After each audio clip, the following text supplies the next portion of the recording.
Hey everybody!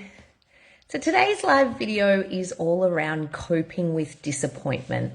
And the reason why I thought I would do this video today was because, over the last probably couple of weeks, I've experienced a little bit of disappointment within my life. And also just talking with my clients around this, and a couple of subjects or a couple of topics have come up during sessions, which has led to us then talking about disappointment and how we can actually cope with it, what exactly it is, and how we move through it.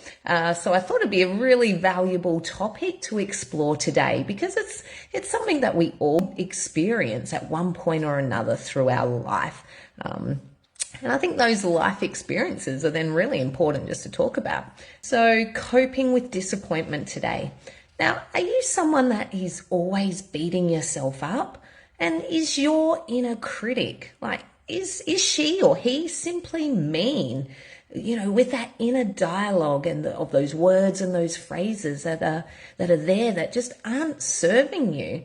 Well, I hear ya, because my inner critic and my inner voice can go on overdrive at times, and it can actually feel really disheartening sometimes. And if you're someone that experiences this as well, then this video is made exactly for you.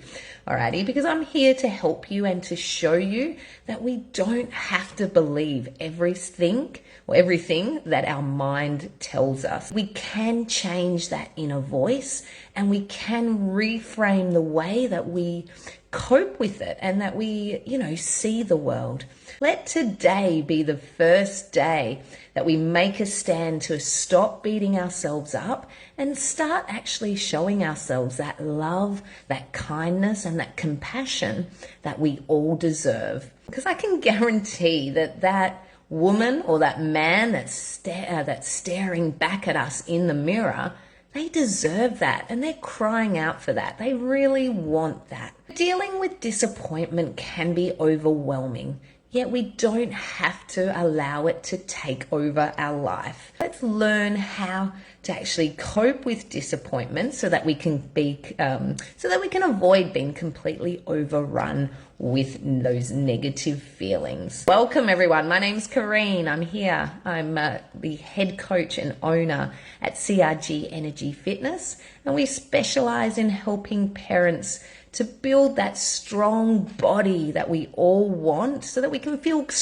confident and capable within ourselves and be able to actually move more freely. Alrighty, because that's what we all want. We want to be moving without aches and pains, right? Okay, and it allows us then to do all the things that we've ever dreamed of doing, and then nothing can hold us back. So coping with disappointment. Now, I think when it comes to disappointment, our mistake is, and certainly one mistake that I've made in the past is jumping in quick to just try and always fix it. Alrighty, where I think our mistake there is we don't allow ourselves enough time to actually feel the emotion. Alrighty, and when we can actually then name the emotion that we are feeling, it helps to loosen its grip on us. Because I know in the past I've been, felt as if I've been gripped by a certain emotion, whether it be disappointment, sadness, anger, any of those emotions, and I've just let it kind of, take me over, as opposed to actually just sitting, feeling the emotion and, actually feeling the feeling within our body, and actually honoring how we feel about things. If we let these emotions take the grip on us, then it's just going to overrun our life, and it's just going to rule us. Alrighty. And I think a mistake that we make as a parent as well, again, I'm just talking from my own experience, is we actually then try to fix our children's disappointment. How many times has your child come home from school feeling disappointed because they were left out, or maybe they didn't get the mark on their on a test that they wanted to get, or they only got 3 out of 10 instead of 9 out of 10. I've experienced that before with my daughter, and the immediate thing we want to do as a parent is just jump in and try and fix and, really relieve that pain from our child. Which absolutely, we want to, I guess in the long run, yes, help them to move, or help them to not necessarily not have those feelings. What am I trying to say here? We want to actually help educate them and help them to learn how to actually move through the feeling. So we still want them to feel it, but then be able to cope and have the skills to actually move through that feeling and be okay on the other side, as opposed to letting it kind of take over them, and getting them to a space where, they're feeling down on themselves and not liking themselves.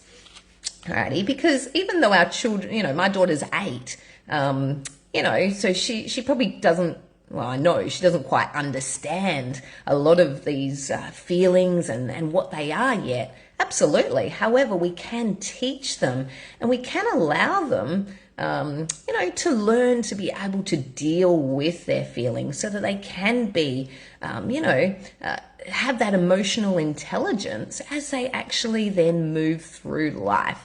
Because I think that's one thing that, in society, it's actually quite lacking, that emotional intelligence, or holding, being able to hold someone's feelings and hold a safe space for them without just trying to jump in and fix everything straight away, because that doesn't actually help that person whatsoever if you're trying to fix the problem for them. They need to be able to learn and to be able to fix the problem themselves.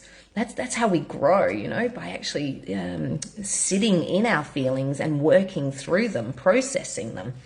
Alrighty. So, right now, think about it. What are you disappointed about? Something must have, I'm sure something has happened over the last few days for you that you've had the feeling of disappointment. So pop it in the chat below. Let's talk about it. Let's be open about it and just acknowledge it, and it can be anything at all. And when it comes to health and fitness, like some of the stories that, as talking with my members, some of them have come to me saying, I'm disappointed because I have an injury. It'd be that disappointment because they can't, move as freely as they would want to, or that they have in the past. I'm disappointed because I can't make training sessions. I'm disappointed because I didn't get my goals. I'm disappointed because I can't lose this weight that I really want to lose.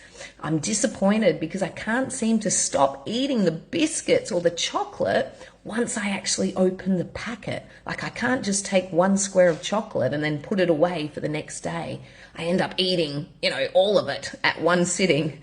Alrighty, and it's okay to feel disappointed about these things. I want to share a story with you. I'm disappointed about, it was a couple of mornings ago, when I had my daughter. I have a set, or I like to have this morning routine. Like, I get up at 5:30, do a few things in preparation, get ready to then log on to a guided meditation session, at 6 a.m. Now, the other morning, I'd gotten up, I'd done my things, I'd then hop back into bed to then, log onto Zoom to do my guided meditation.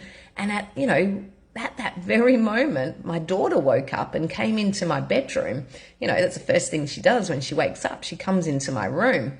So, I was then disappointed because I didn't have the opportunity for my normal morning routine and to actually do that guided meditation that I was wanting to do. Hey guys, if you're on, say hello. I'd love to hear from you. Thanks for joining me. So I think when it comes to disappointment, it's quite a complicated emotion. And that's because it's a combination of a few different feelings and a few different things. Now, what actually then, after, talking to my clients, but I'd actually listened to this podcast, this Mel Robbins podcast, which then, I kind of just put these two things together and went, yeah, I'm going to talk about disappointment, because it inspired me for the subject of the talk.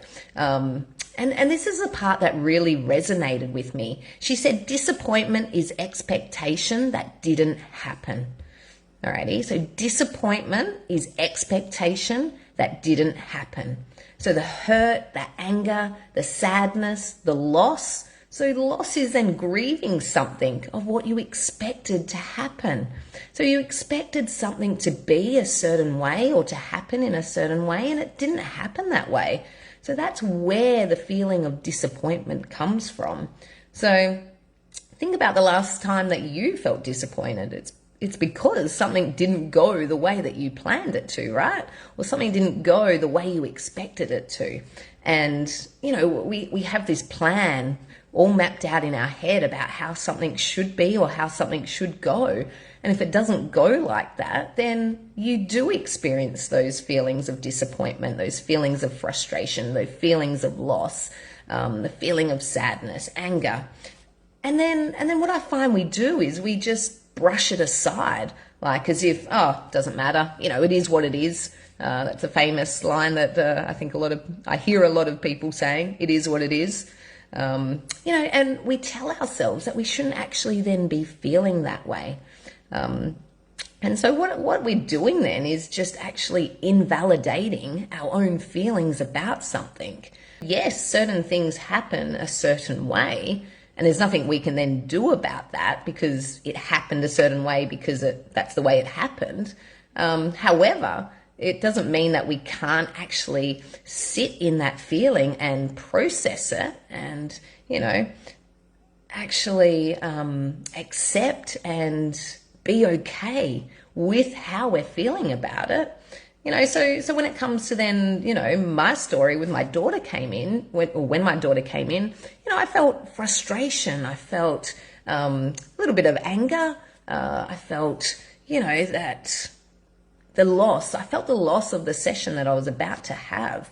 So, I'm here right now to let you know and give you the permission to feel the disappointment, to actually feel those feelings that come with it. Don't invalidate your feelings. Like, never invalidate how you feel about something, because all feelings are valid, alrighty? And every emotion is valid. So by naming it and stating it, we then need to honor it, alrighty? And I think as well, sometimes we say we're feeling a certain way because we can't actually identify the feeling that we do actually have. Like a classic one is, I'm feeling stressed. Like a lot of the time when we then deep dive into something, when someone says, I'm just feeling stressed, we actually find that it's not really stress at all that we're feeling. It might be, something underlying that it's just easier to say that we feel stressed because we can't actually identify that feeling within ourselves about how we feel, or we don't want to admit it to ourselves. So a really handy tool that I have found, which is amazing, is actually the feelings wheel. So you can actually just Google that, the feeling wheel. And what it is it's got, I guess, our main emotions in the middle, like sad, mad, scared, joyful, peaceful. And then it actually has another circle outside it and then another circle outside it. And what that does is it actually then branches out. So for example, if you said you're feeling sad, the branch off words could be you're actually feeling guilty, or you're feeling ashamed, you're feeling depressed, you're feeling lonely. And then branching out from that again is you're feeling remorseful or inferior, isolated, sleepy, so it actually then allows us to identify what we're actually feeling, because sometimes it's just easier to say I'm feeling sad, but really you could be feeling discouraged or inadequate, insignificant or helpless. And these words, like once we can actually identify exactly how we're feeling, it's just super helpful then for us to actually be able to feel it, alrighty, and feel that emotion, because that's the hardest thing to do. It's the hardest thing in the world to do, to actually sit with our emotions and feel them, actually reflect on them, because staying in the discomfort, because all those feelings, inadequacy, insignificant, feeling helpless, feeling discouraged, they don't feel good to us, right? So they feel uncomfortable. So actually sitting in that feeling, sitting in the discomfort, it's really hard to do. And that's what disappointment is. It's uncomfortable, because it's a whole mix of all these different emotions. So that word wheel or the feelings wheel just helps to, actually enable us to process things a little bit easier or a little bit differently. Alrighty. So I've gone through, just actually what disappointment is and how we can actually sit in the feeling of it, sit in the discomfort to really be able to grow and really to be able to help ourselves. So once we've named it and felt it and sat in the discomfort, then let me give you now a couple of simple things that we can do to be able to move through it. Alrighty. So number one, remind yourself that better days are coming. So whenever we're feeling a certain way, like a disappointment, a sadness, an anger, we then really seem to live in it and think that that is just how life is, right? And I get it because I've been there, trust me. And I've had all those negative feelings and I've had those negative thoughts. But remember, every emotion we have is temporary. It comes in and then it goes. So it's like the waves of the ocean, up and down. So remember that tomorrow is a new day and it's a new moment filled with opportunities. So you're not going to lose everything or miss out on everything just one day or for that one session. And number two, what things can we put into plan or put into action to then move forward? So think about, for example, setting goals and actually plan them out. So consider what obstacles are going to come up and then how you can actually overcome them. So having a plan in place with a set goal and a, step-by-step action plan, it's going to allow you to feel more confident and feel more comfortable so that when those feelings of disappointment or those feelings that we're, uncomfortable with, we can refer back and go, well, hang on, this is the plan. I'm just taking a little detour at the moment, but that's okay because this is the main plan here and I'm going to go back to that plan because I've got something set in place. I've already listed the obstacles that I might come up against, and then I've already listed as well how I can move through those. So it's a really good tool to then just help you to actually move through then that disappointment. So another example for, as a mum, if your kids get sick and then you can't actually make a session or go to the gym or catch up with your coach. So let's look at other opportunities, other options. Could you do a home workout? Could you hop on a Zoom call with your coach? I'm sure that they're more than happy to do that with you. I know that I am for my members. When I had a member just recently whose kids were in isolation because they had COVID. So we jumped on Zoom and did sessions via Zoom. So you don't have to miss out if you're with a coach that cares about you and is there to support you. Alrighty. Or like, for example, my earlier example where my daughter came in and I wasn't able to do that planned, guided meditation with the actual, a live session. So I just popped on my Calm app, which is a little bit like Headspace, a meditation and a wellness app. And we laid in bed and we did a guided meditation together, like one that was on the app. And we actually did a kids one, which Asha absolutely loved. I think it was Poppy, Poppy from Trolls. It was actually about self-love and giving yourself hugs, which I did a little video about as well. So it actually allowed us to then share a special moment together, which was amazing. Alrighty. So it actually then created a memory, which, I'll treasure. So I could have, done that live guided meditation with my, meditation team, or, I've ended up doing a special one together with my daughter, which has enabled us to spend time together and to connect. So I think that was a pretty awesome outcome in the end. Tip number 3 is look after your physical health. Alrighty. By looking after our physical health, that can then promote our mental well-being as well. How good do you feel after moving your body? You feel bloody fantastic, right? So moving your body, exercising, eating well, together with a good sleep is going to allow you to be able to deal with those negative emotions much better when they come up. And you're able to then deal with that disappointment so much easier, and you're able to move through it quicker. It's not to say that we don't feel the emotion. That's not what I'm saying at all. It's actually feel the emotion, sit in the emotion and honor it, and then move forward and move through it. Because when we're sitting and living then in that emotion and staying there, that's when the pain, the burden, the stress comes to us, and we don't feel good. Alrighty, so we can move through this. Alrighty, guys, there we go. So they are my 3 top tips to help you to cope and move through disappointment. So I hope you found some benefit in our valuable video today. And if you'd like some support to reach your goals, then please reach out. We're ready, we're here, and we want to help you. And I'll see you in a fortnight with our next live video. Alrighty, see ya.